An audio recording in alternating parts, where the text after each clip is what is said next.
시청자 여러분 안녕하십니까? 이슈 토크팡입니다. 제주도민의 의료 불균형 문제를 해소하기 위해 상급 병원 유치와 건강주치 제도 도입이 추진되고 있습니다. 실제로 지역 의료에 어떤 변화를 가져다 줄지, 어떤 방식으로 뿌리를 내려야 할지, 유치하기 위한 과제는 무엇인지 논의해 보도록 하겠습니다.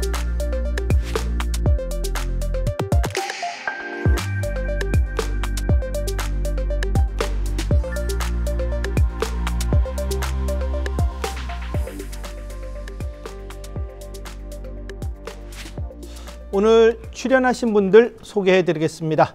강성희 제주도의회 의원, 고병수 가정의학과 전문의, 그리고 윤철수 헤드라인 제주 대표기자 초대했습니다. 안녕하십니까? 안녕하십니까? 오늘 좋은 토론 부탁드리겠습니다. 고병수 원장께 먼저 좀 질문을 드리도록 하겠습니다. 예. 제주 지역의 의료 현실 어떻게 평가하고 있습니까? 아무래도 제가 뭐 병원에 있다 보니까 여러 번 느끼는데 네. 제주와 어떤 지역적 특징이 가장 큰 것 같습니다. 예. 떨어져 있기 때문에 어떤 여러 가지 중증 질환이라든지 이런 걸 이용할 때는 돈에서 소화가 안 되면 대부분 육지로 가게 되는 경우도 많고, 그렇죠. 뭐 가장 기본적인 그 제주 특성에 맞는 질환들이 있습니다. 예. 예를 들면 많이 안 움직이니까 비만이 많아요. 전국에서 1, 2위. 그다음 비만이 많고 아동 비만 같은 것도 많고, 예.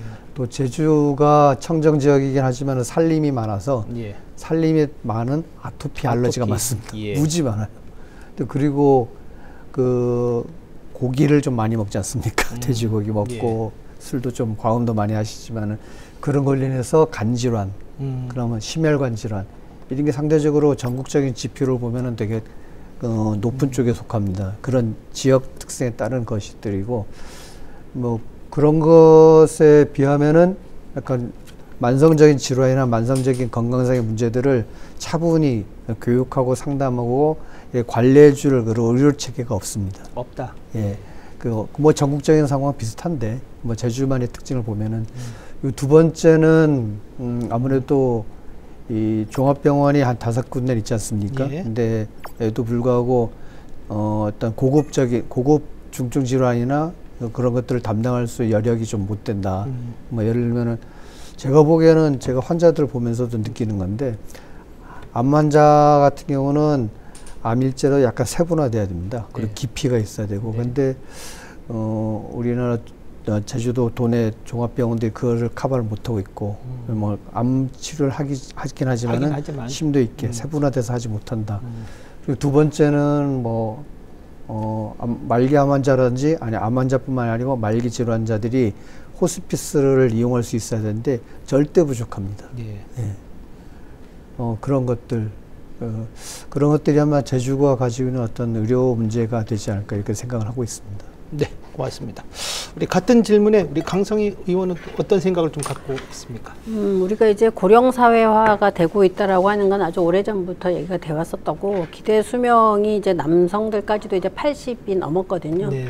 그러다 보면 우리가 일생을 살아가는 데 있어서 그 가장 많은 오랫동안 이제 생활을 유지하는데 여전히 아직까지도 이제 사망 원인이 암 질환이더라고요. 예. 그런 걸 보면 우리가 오랜 기간 동안 이제 생존을 하고는 있지만 질병과 함께 살아야 되는 그런 현실을 이제 받아들여야 되는 지점. 그러면 좀 우리가 처음 태어나자마자 뭐 예방접종도 하고 뭐 여러 가지 질병 관리를 하는데, 저희가 이제 한 중년이 넘어가면 예. 국가에서도 이제 40이 넘어가면 이제 건강검진 하라고 하지 않습니까? 예. 이제 그런 체계화되어 있는 건강검진이라든지 건강관리 체계에 좀 도민분들이 의식적으로 좀 참여해서 본인들의 건강을 좀 장기적으로 이렇게 관리하겠다라고 하는 어떤 그런 의식의 변화들이 조금 필요한 시기가 됐다, 이런 생각이 듭니다. 네, 고맙습니다. 네, 윤철수 대표께서도 예, 한 말씀 해주시죠. 그 섬이라는 이 특수성 때문에 제주의 그 의료 접근성이 좀 약화된 뭐 그런 측면도 있지만, 좀 전반적으로 의료 환경, 시설이 굉장히 좀 열악하다, 이렇게 좀 말할 수 있고요. 물론 그 상급 종합병원과 같은 뭐 고도의 그 의료 서비스를 하는 이 상급 종합병원이 없는 것도 뭐 문제지만, 1차 의료 체계, 2차 그 의료 기관의 그 체계적인 지역사회 의료 체계가 아직 체계화되지 못했다라는 점, 그리고 전반적으로 의료 인프라가 굉장히 좀 열악하다는 점이 저는 좀 문제라고 좀 생각을 합니다. 그다음에 하나 더 우리 언론의 시각에서 더 꼽은다면 지금 서울과 제주도도 그 의료 격차가 굉장히 좀 심한 그 상황인데 제주도 내에서도 제주시와 서귀포시 간 그 의료 서비스 격차가 굉장히 심하고 특히 제주시 내에서도 동지역과 읍면지역 간의 격차가 굉장히 심하다. 이런 불균형 문제를 어떻게 좀 해결해 나갈 것인가. 이게 굉장히 중요한 문제로 지금 대두되고 있지 않나 생각을 합니다. 지금 민선 8기 도정 출범 후에 뭐 15분 도시다 이렇게 하지만 아직 뭐 3년이 지났습니다만 아직까지도 이런 문제 전혀 좀 개선되지 못하고 있다는 점, 아마 이 부분을 좀 약간 좀 우리 좀 전반적으로 좀 한번 검토하면서 좀 개선점을 좀 마련해야 될 시점이 아닌가 생각을 합니다. 네, 고맙습니다. 우선 제주도가 좀 도입하려는 건강주치 제도에 대한 좀 토론을 나눠보도록 하겠습니다. 우리 고병수 원장께서 건강주치 추진위원장을 맡기도 하셨는데 어떻게 추진하려는 것인지, 그 밑그림은 어떤 것인지 좀 설명을 부탁드리겠습니다. 일단 뭐 한마디로 말하면은 그 자기를 내지는 가족을 잘 돌볼 수 있는 그런 의사를 갖추자, 이런 거죠. 주치의가. 예를 들면 그렇습니다. 일단은 아까 말씀드렸듯이 제주의 특징적인 어떤 질환들이 국내에서도 좀 많은 비중을 차지하는 것들도 있고, 그것뿐만 아니고 농사나 어업을 종사하는 사람들의 관절염 문제라든지 여러 가지 만성 질환들이 많습니다. 고혈압, 당뇨뿐만이 아니고, 이런 것들은 치료는 막 약을 주고 이런 것뿐만이 아니고 꾸준히 어떻게 더 나아지게 하거나 더 나빠지지 않게 하는 관리가 필요합니다. 그 관리는 즉 교육과 상담을 통해서 이루어지는데, 사실 뭐 사회자님도 아시다시피 병원에 가면은 다 3분 진료입니다. 그건 진짜 10분, 20분 교육하고 그 안 되면 또 하고 반복해서 얘기하고 해야 되는데 그런 체계가 안 갖춰져요. 그런 체계, 그것을 갖추자는 게 바로 주치의 제도입니다. 그래서 예를 들면 그렇습니다. 제가 병원에 있으면서 안타깝게 생각하는 게 아토피 애들이 되게 고통을 많이 받는데 아토피도 만성 질환입니다. 근데 이거를 어떻게 관리해라, 목욕하는 것부터 옷 입는 거 어떻게 다 얘기를 해야 되는데 그런 얘기를 들은 적이 없대요. 피부과가든 뭐 소아과가든. 물론 얘기해 주시는 선생님도 있는데 아주 짧고 단편적이고 이건 꾸준히 관리해야 되는 거거든요. 그것뿐만 아니고 제주도 아동들이 비만율이 상당히 높습니다. 그래서 어떻게 할 것인가. 뭐 이런 여러 가지 만성 질환들, 제가 가장 안타까운 건 비형 간염입니다. 어머니로부터 받는 수직 감염이 많은데 비형 간염 환자가 왔을 때 비형 간염이네요. 가족들 다 검사하고 가족 관리를 해야 됩니다. 얘기하는 사람들이 없어요. 근데 보면은 이 사람이 비형 간염이면은 형제 다 비형 간염이에요. 이게 간경화 간암으로 돌아가시기가 쉽죠. 이런 것들이 다 가족력과 어떤 조사와 상담, 교육을 통해서 관리가 되는 건데 그런 게 되지 못하는 게 안타깝고, 그것을 해결할 수 있는 방법이 바로 좀 주치의 제도다 이렇게 생각하고 외국에서처럼 그렇게 돌아갔으면 좋겠습니다. 이 건강주치의 제도가 우리 제주도면 한 67명 되는데 다 전체를 대상으로 이루어지나요? 아니면은 일단 시범 사업이기 때문에 뭐 약간 의료 소외 지역이라는 동쪽과 서쪽, 그다음에 읍면 기준하고 동지역 한 군데를 정해가지고, 그다음 12세 이하, 65세 이상 이렇게 특정 그 연령대를 대상으로 하게 돼 있습니다. 그럼 궁극적으로는 전도민입니까? 아니면은 궁극적으로는 전도민이죠. 전도민. 우리 강성희 의원께서도 제주가 추진하는 건강주치 제도 어떻게 보고 있습니까? 저도 앞서 우리 고병수 원장님 말씀하신 것처럼 제가 이제 제주에 와서 조금 더 놀랬던 게 뭐냐면, 젊은 시절까지 제주에 살다가 이제 잠깐 또 육지 생활 하다가 다시 제주에 내려왔는데, 그러다 보니까 좀 꼼꼼하게 이제 제주를 보게 됐는데 제주 도민의 건강 지표가 굉장히 생각보다 다른 지역에 비해서도 나쁘더라. 좋지 않다. 그런 부분들이 저는 굉장히 문제의식을 가졌고, 거기에서 뭐 여러 가지가 있을 수 있는데, 그러다 보니까 이런 건강 지표들이라도 그래도 체계적으로 좀 관리하고 좀 인식할 게 필요하다. 그런 측면에서 2019년에 이제 도민 건강 기본 조례를 만들었었고, 이제 그때 이제 건강 주치의라고 하는 개념이 2018년부터 이제 장애인 분야의 건강 주치의 제도가 도입이 되기 시작해서 이제 건강 주치의라고 하는 게 좀 지속적이면서 체계적으로 건강을 관리하는 시스템이다라고 하는 걸 인지해서 이제 거기 조례 안에 넣게 됐는데요. 다만 이제 저희 우리나라의 의료 시스템은 코로나를 겪으면서 굉장히 다른 전 세계에 비해서도 굉장히 의료 접근성이라든지 그런 부분들은 굉장히 좋고, 또 의료비라든지 이런 건강보험료의 재정 악화가 계속되고 있지만 그래도 전 국민이 건강보험을 가입해 있고, 그런 측면에서 의료 서비스의 접근이라고 하는 것이 다른 나라에 비해서 굉장히 좋은 걸로 이렇게 알게 됐습니다. 그리고 자기가 쉽게 좀 아프다고 하면 본인이 원하는 어떤 전문 진료 의료기관을 찾아가는 것도 굉장히 이제 수월한 편입니다. 그러다 보니까 제가 이제 독일에 한번 간 이유가 있었는데 그 독일에서의 건강주치 제도는 실질적으로 이제 가정의학과를 기반으로 해서 1차 의료기관 베이스로 해서 모든 국민들이 앞서 말한 것처럼 건강주치로 의료기관이 지정이 되어 있었고, 그 지정된 의료기관에게 상담을 한다거나 뭐 이런 부분들이 되게 있는데, 문제는 전부 다 대부분 다 예약제고요. 그 다음에 예약을 해도 자기가 원하는 시기에 그냥 원하게 언제든지 방문해서 이렇게 진료를 받거나 상담을 받을 수 있는 시스템은 좀 아니더라고요.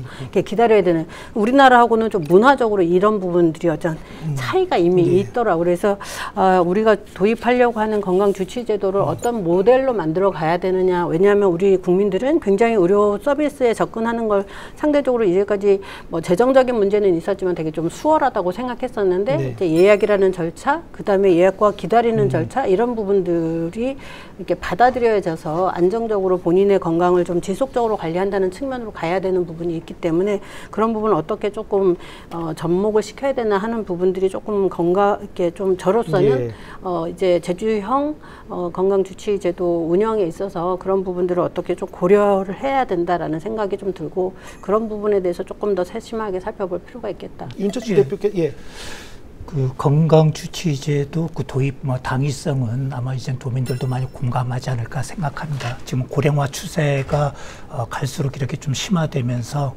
만성 질환자가 계속적으로 늘고 있다라는 건 데이터 통해서도 잘 나타나고 있고요. 또 아동 비만 문제도 역시 우리가 건강 지표를 통해 갖고 이렇게 금방 확인할 수 있는 문제입니다. 자, 이런 문제들을 일단 좀 해결이라기보다는 뭔가 대응 시스템을 체계적으로 갖추기 위해서는 바로 이 건강주치 제도가 그 대안으로 나온 게 아닌가 생각합니다. 또 광역 시도 중에서는 제주도가 최초로 나왔는데 저는 굉장히 의미 있고 아마 선도적으로 잘 하고 있다 이렇게 생각을 합니다. 지금 기초단체 같은 경우에서는 기초자치단체 차원에서 이렇게 적극적으로 시행하는 곳은 아직 없고요. 약간 경기도 고양시 보면 일산병원의 국민건강보험공단에서 운영하는 1차 의료개발센터가 있는데, 여기에서는 보니까 의료와 돌보험을 통합하는 형태로 일단 좀 초보적 수준의 좀 주치제도를 이렇게 좀 하고 있고요. 그 다음에 성북구 보건소 같은 경우에는 어르신들을 대상으로 해서 주치 사업을 이렇게 좀 하고 있는 걸 우리가 좀 확인할 수가 좀 있었습니다. 제주도가 하고자 하는 거는 그야말로 좀 제주형이고요. 또 10대 유형을 갖고 좀 포괄적 서비스를 한다. 그래서 아마 전국 시도에서는 최초의 시도이고, 굉장히 좀 그래도 좀 뭔가 이게 좀 굉장히 좀 잘 돼 있을 경우에는 1차 의료 체계에 그야말로 혁신, 대전환점이 될 수 있다. 이렇게 좀 생각을 합니다. 저도 좀 강성희 의원 얘기 듣다 보니까 의사 일반 진료도 받아야 될 테고, 또 건강주치 담당 환자도 봐야 될 것이고, 그렇다면 그 건강주치 받는 그 환자가 자기 원하는 시간에 제때 볼 수 있을까에 대한 좀 궁금증이 생기긴 합니다만. 아직은 그게 좀 어려울 겁니다.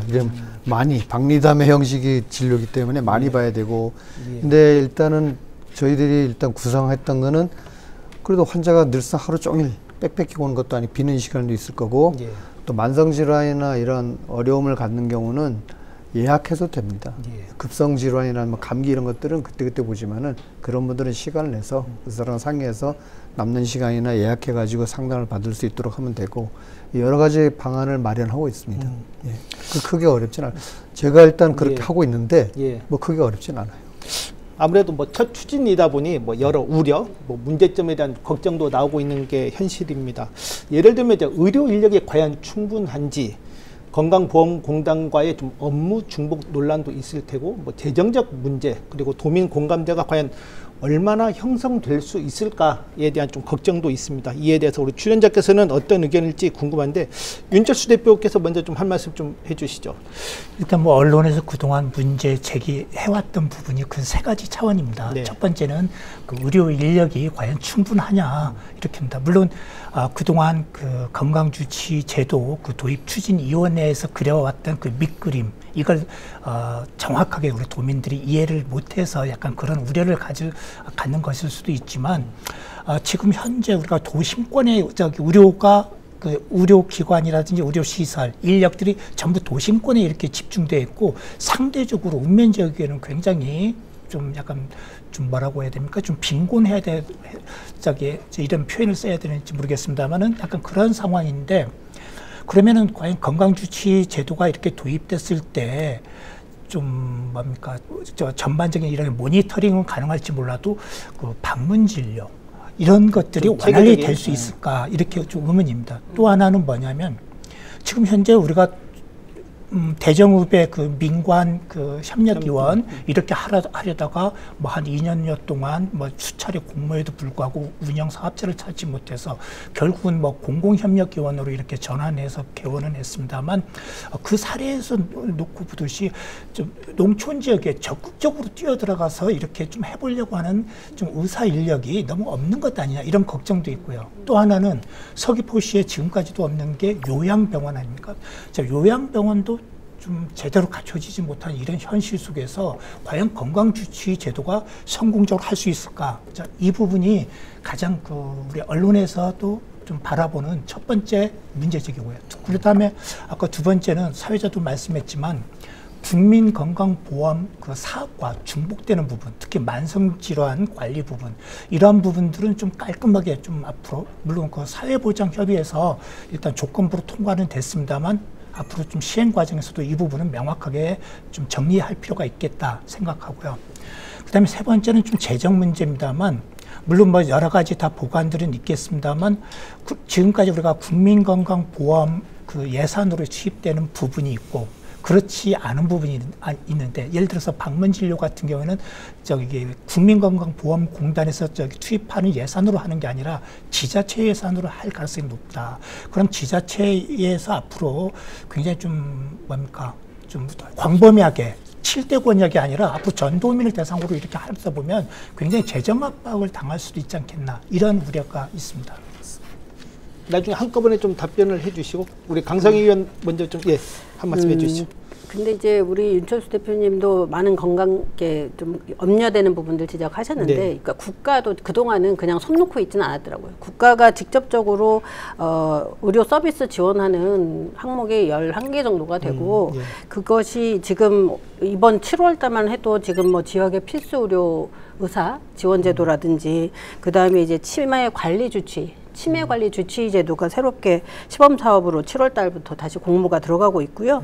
그 다음에 이제 조금 의료 사각지대에 있는 공공의료기관의 시니어 의사를 채용할 수 있도록 해서 이제 시니어 의사의 채용에 대한 어떤 지원금을 준다든지, 그 다음에 권역과 지역의 책임 의료기관들을 지정해서 이렇게 운영할 수 있도록 하고 있다라든지, 그 다음에 취약지의 병원하고 이제 그 거점 병원하고의 어떤 응급 원격 네트워크를 조성해서 운영을 하고 있다든지, 이런 그 다음에 지역 사회의 보건소들하고의 어떤 지역사회 통합 건강증진 프로그램들을 굉장히 오랫동안 하고 있는 걸 보면 그리고 최근에 또 하나 그 재택의료 서비스 또 지금 다시 이제 제주시가 이제 선정이 돼가지고 이제 운영하게 되는데요.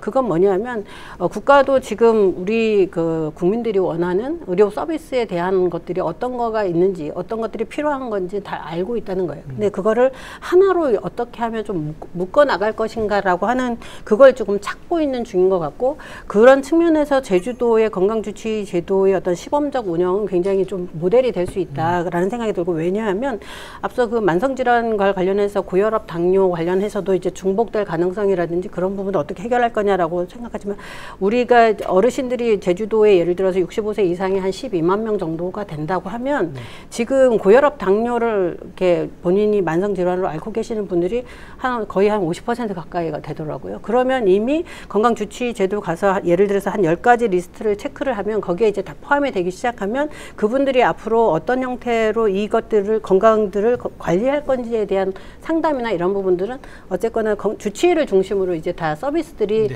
연계가 되고 진행이 될 수 있다라는 거예요. 그런 측면에서는 건강주치의 제주가 하고자 하는 부분들이 굉장히 긍정적으로 갈 수 있다.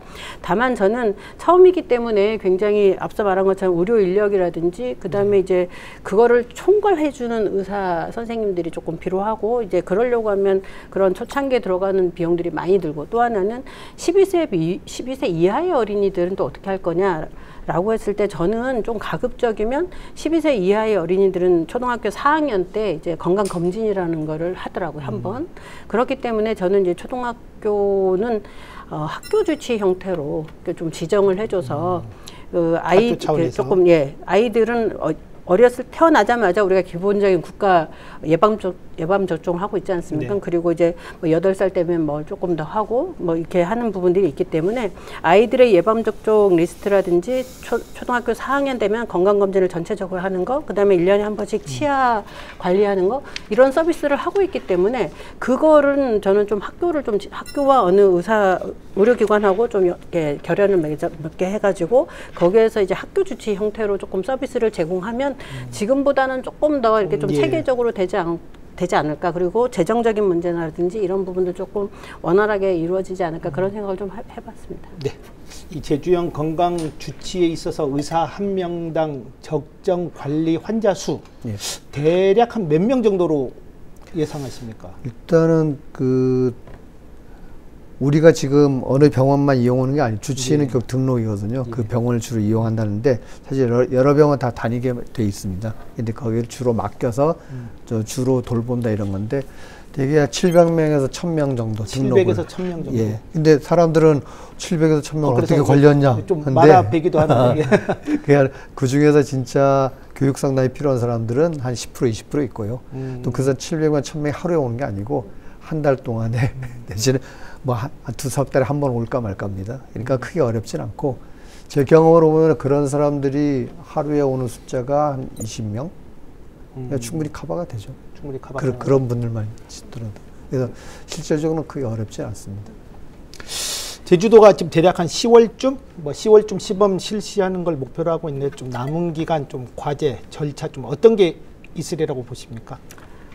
일단은 이제 가장 중요한 건 이제 주치 제도 운영을 해야 되는 부분이기 때문에 이제 주치제 이제 지원센터를 어떤 형태로 만들어서 운영을 할 건지, 그래야만 그 센터를 중심으로 해서 이제 관련된 의료기관들의 의사분들과 그다음에 이제 간호사분들, 사회복지사분들의 어떤 역할이 뭐고 그분들이 일차적으로 받아야 되는 교육이 무엇인지에 대한 내용들이 나오고 그 교육들을 하게 되고요.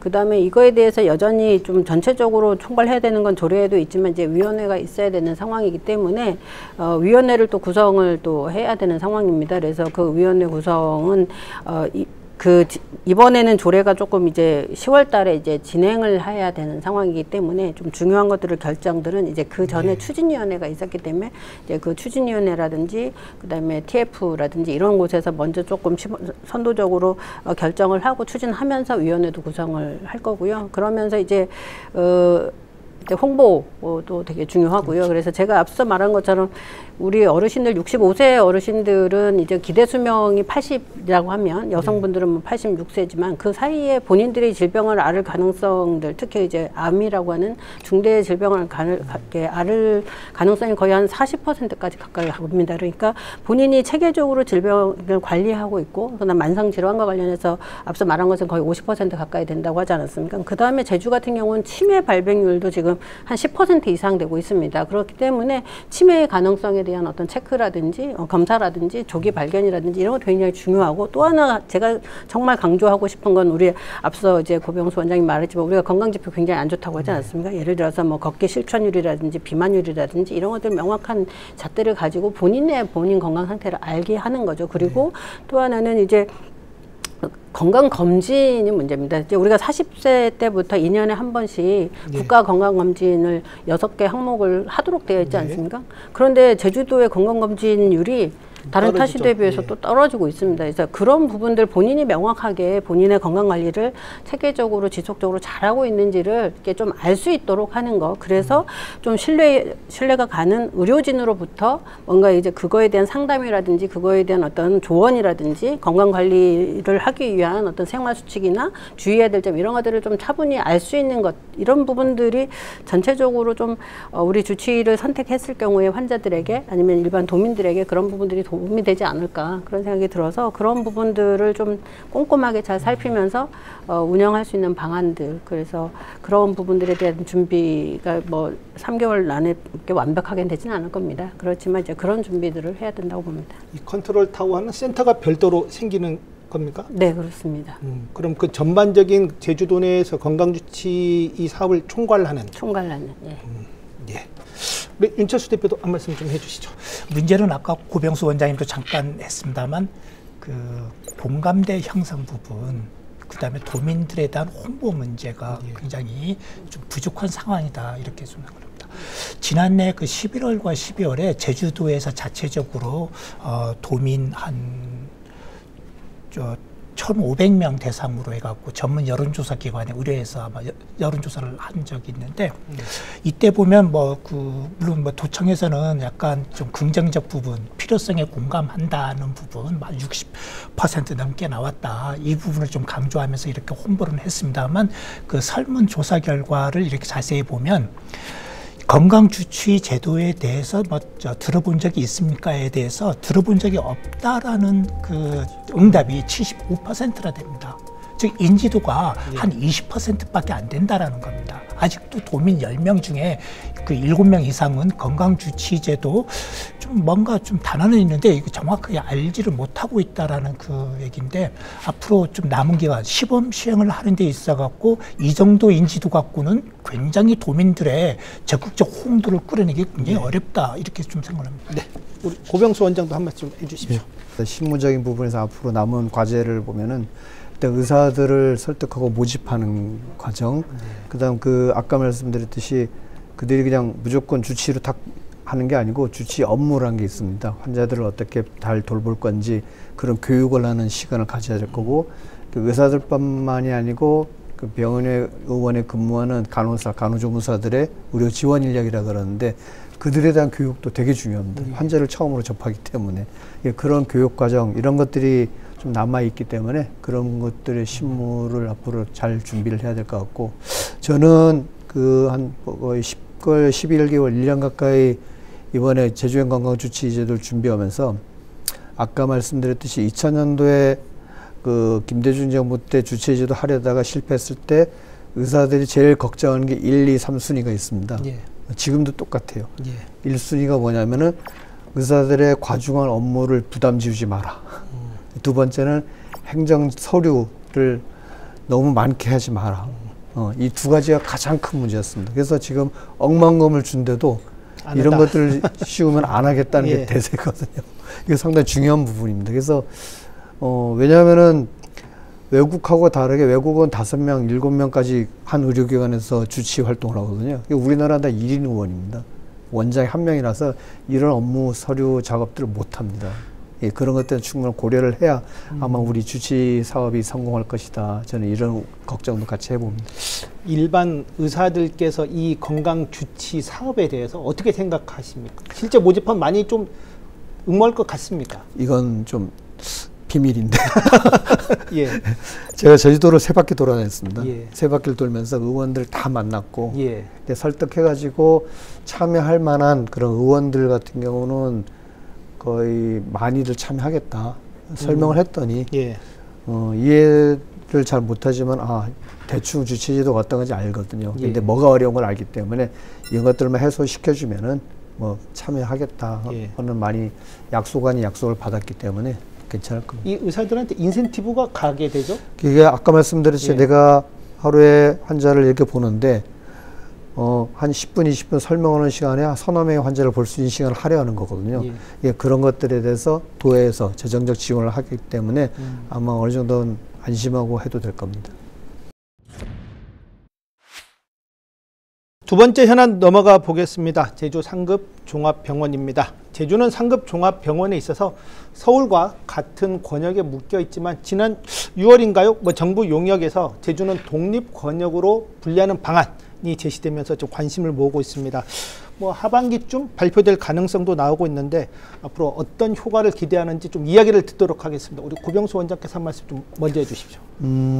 일단 아무래도 가장 그 육지부로 빠져나가는 환자 분들이 줄어들 거고, 네. 그로 인한 그 재정적 부담도 덜할 거고, 그리고 그러면은 아마 빠져나갈 환자들을 도내에서 감당하게 되는 그 어떤 종합병원, 상급종합병원 지정된 병원이 여러 가지 그 진료를 활발하게 하면서 병원도 어떤 좋아지는 선순환 구조를 갖게 될 것 같아요. 네. 그것이 가장 큰 목표인 것 같고. 네, 우리 강성희 의원께서도 한 말씀 좀 해주십시오. 제주 같은 경우는 지금 현재 이제 상급병원 이용률이나 이런 것들 보면 지금 이제 제주대학교 병원만 보면 한 10% 정도 된다고 하더라고요. 네. 그런 걸 보면 아직까지는 다른 타시도의 이제 상급 종합병원의 이용률에 비해서는 굉장히 좀 떨어지는 부분이 없지 않아 있다. 그런데 이제 제주 같은 경우는 유동 인구가 굉장히 많지 않습니까? 네. 거주 인구보다. 유동 인구들의 어떤 이용이라든지 이런 부분들을 좀 감안을 해줘야 된다라고 하는 부분들을 조금 더 적극적으로 설득을 해서 제주도의 이제 상급 종합병원에 지정이 되었으면 좋겠다라는 생각이 듭니다. 네, 윤철 대표 한 말씀 해주십시오. 네, 이번에 그 독립 그 진료 권역으로 이렇게 좀 용역 결과가 그렇게 좀 제시되면서 아마 하반기에 아마 보건복지부에서는 아마 거의 용역 결과에 따라서 아마 제주도를 독립권역으로 아마 이렇게 분리 아마 결정을 할 것으로 이렇게 예상이 됩니다. 그렇게 되면은 앞으로 좀 제주에서는 한 군데는 상급 종합병원으로 이렇게 지정을 하게 되는데, 지정하게 되면 아까 고병수 원장님도 말씀했지만 좀 도민들의 경제적 부담이 줄어드는 게 아주 저는 아주 기대가 컸습니다. 그리고 또 도민들이 굳이 또 육지부까지 이렇게 불편을 감수하면서까지 진료를 받으러 가는 일도 이제 덜 수 있게 됐다. 이런 점에서 굉장히 좀 긍정적으로 이렇게 좀 되고요. 생각을 하고, 또 하나는 그동안 육지부와 제주도 간의 의료 서비스 격차 문제가 계속적으로 제기되어 왔는데, 이번 좀 상급종합병원 지정을 계기로 해서 아마 좀 지역 의료 산업이 더욱더 발전하는 이런 계기가 되지 않을까 생각을 합니다. 한편으로는 이제 상급 병원이 들어오는 게 마냥 좋은 것이냐에 대한 논란도 있습니다. 우리가 너무 이제 긍정적인 측면만 강조하다 보니 감수해야 할 불이익 또 있을 텐데 간과하게 될런지는 않을런지 좀 걱정입니다. 이 부분에 대한 이야기 좀 나눠보도록 하겠습니다. 도민들에게 다양한 정보를 제공하기 위한 차원입니다. 우리 고병수 원장은 이 부분 어떻게 보고 있습니까? 사실 상급종합병원을 유치하려고 수년 전부터 노력했지 않습니까? 네. 제주도나 도내 종합병원에서 노력한 건 알고 있는데 아직은 이르다. 저는 반대는 아닌데 예. 아직 그거를 유치할 수 있는 준비는 우리가 과연 얼마나 했는가. 네. 이게 사실 그 물음표입니다. 예를 예. 들면 협력해서 회의했다고 되는 게 아니고 네. 여기에 대한 의료 인력, 즉 교수진 수준의 의료 인력을 얼마나 확보할 수 있는지, 그런 예정이 돼 있는지, 또 이게 의료 교육기관이 돼야 돼요. 네. 전공의들을 얼마나 확보할 수 있는지. 제주대학병원 예를 들면 여기 한 80%는 다 육지부로 올라갑니다. 80~90%는. 전공 수련한 다음에. 그 다음 학생 수련할 수 있는 여건은 됐는지, 그 다음 의료 장비나 시설들은 되는지. 가장 문제가 의료 인력입니다. 주치의도 마찬가지지만 상급종합병원도 교수 수준의 의료 인력 전문의들을 얼마나 확보할 수 있는가 관건인데, 그것에 대한 준비와 철저한 어떤 계산 속에서 이렇게 좀 이 로드맵을 밟아 나갔으면 좋겠다는 생각을 합니다. 그래서 아직은 시기상조 2026년까지 하고 2027년부터 새로이 상급종합병원이 지정된다고 하지만은 그것도 좀 빠르다. 그 다음으로 좀 미뤘으면 좋겠다는 생각을 합니다. 필요는 하지만 시기상조다. 아직은 준비가 덜 됐다. 그런 생각이 듭니다. 네.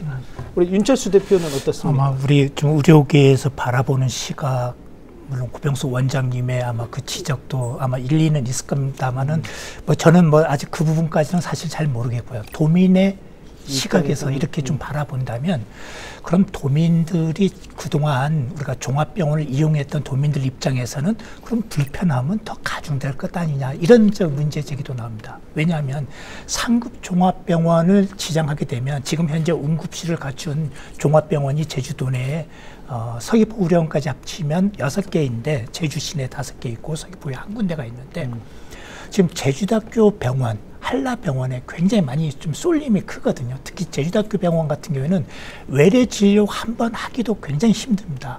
또 대기 시간도 갈수록 이렇게 좀 늘어나고 있고요. 그런 상황에서 만약에 제주대학교 병원이 상급 종합병원으로 지정이 된다면 외래 진료 환자들, 그동안 제주대학교 병원을 이용했던 외래 진료 환자들은 다른 병원으로 그럼 전원을 해야 되는 건지, 좀 이런 부분도 있고요. 또 하나는 입원 문제도 굉장히 어려울 것 같다. 지금 현재 제주대학교 병원이 병상이 600개가 넘는데 한라병원도 거의 550개 정도 이렇게 좀 되고 있고, 이 두 개 병원이 차지하는 비중이 굉장히 큰 상황에서 한 군데가 상급 종합병원을 들어간다면, 만약 이걸 어떤 좀 2차 종합병원을 겸임하지 않은 이상은 좀 하나가 병상이 한 500개에서 600개 정도가 오히려 줄어들면서 도민들의 불편이 더 가중될 수도 있지 않을까. 저는 그렇게도 좀 생각을 합니다. 앞으로 좀 남은 기간 상급 종합병원 지정 전에 제주도 차원에서 이 부분도 의료계와 같이 머리를 맞대면서 대안을 마련해야 되지 않을까 생각을 합니다. 네, 우리 강상희 의원도. 예. 저희는 어쨌거나 진짜 상급 종합병원 지정과 관련해서는 오래된 도민들의 수건이었기 때문에, 그리고 앞서 말한 것처럼 1년에 한 15,000명 내지가 이제 중증 의료 서비스를 받아야 되기 때문에 도외로 1년에 4, 5회씩 이제 가야 되는 상황이고, 이런 부분들이 굉장히 많은 경제적인 부분, 그 다음에 이제 보호자를 동행해야 되는 상황, 여러 가지 또 거기 가서 진료받는 상황에서의 체류비라든지 이런 것들이 말도 못하게 계속 증가되고 있기 때문에 도민에게 부담을 주는 건 맞다. 그렇기 때문에 상급 종합병원의 지정은 필요하다라고 저는 보고 있고요. 다만 그걸 필요하면서 나타날 수 있는 불편함은, 지금 예를 들어서 제주대학교 병원이 지정이 된다고 했을 경우에 제주대학교에 이제까지 우리가 의료 서비스로 이용했었던 도민들은 그럼 또 어떻게 해야 될 거냐라고 하는 부분이 이제 보완해야 되는 건데, 저는 그런 이참에 이제 제주 의료원을 조금 더 정확하게 종합병원의 기능을 좀 갖추는 그런 공공병원으로 좀 이렇게 좀 집중 투자를 해야 된다. 우리가 이제 서귀포 의료원에서 이제 종합병원에서 응급실도 하고 여러 가지 병상도 거기 이제 거의 400개 정도가 되는 것처럼, 그렇게 좀 종합병원으로 우리 믿고 이용할 수 있는 그런 공공의료 시설로 좀 더 투자를 하고 그런 걸로 이제 좀 발전시킬 수 있는 그런 계기가 돼야 되지 않겠냐, 그런 생각을 하면서 좀 그런 측면으로 조금 더 도의 관심이나 도민의 관심들이 좀 집중돼서 갔으면 좋겠다, 그런 생각이 듭니다. 네. 잠깐만 첨언하면은 아까 말씀드린 어떤 의료 인력이라든지 기술 장비나 여러 여건들에 대한 인프라를 구축함과 동시에 특히 지금부터 준비해야 될 게, 만일 상급 종합병원으로 간다면은 이 암 환자들이 많지 않습니까? 주로 육지부로 빠지는 환자들이 그런 부분인데, 그 암 치료에 대한 어떤 세분화가 이루어져야 됩니다. 예를 들면 위암도 보고 대장암도 봐요. 우리 제주도 종합병원에서는 이렇게 위암만 해도 2-3개로 나누고 대장도 2-3개, 간만 해도 3-4개로 나누고 이러는 세상인데, 상급 종합병원에서는 일단 그런 세분화 노력과 의료 인력을 어떻게 확보할 것인가, 이런 것들을 먼저 준비를 해나가면서 준비했으면 좋겠습니다. 네, 고맙습니다.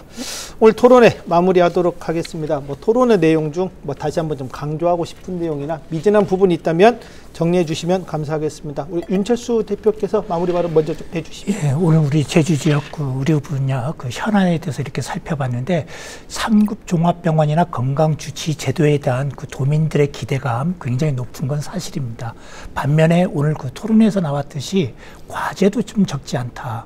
그래서 앞으로 좀 남은 기간 동안 이 과제를 어떻게 풀어갈 것인가, 좀 제주도정의 역할, 도의 역할, 그리고 또 의료계의 역할 굉장히 좀 중요하다고 생각합니다. 남은 기간 좀 머리를 맞대서 좀 도민들에게 좀 삶의 질을 높일 수 있는 방향으로 잘 해법을 마련해 줬으면 좋겠습니다. 네, 고맙습니다. 고명수 원장께 마무리 발언 부탁드리겠습니다.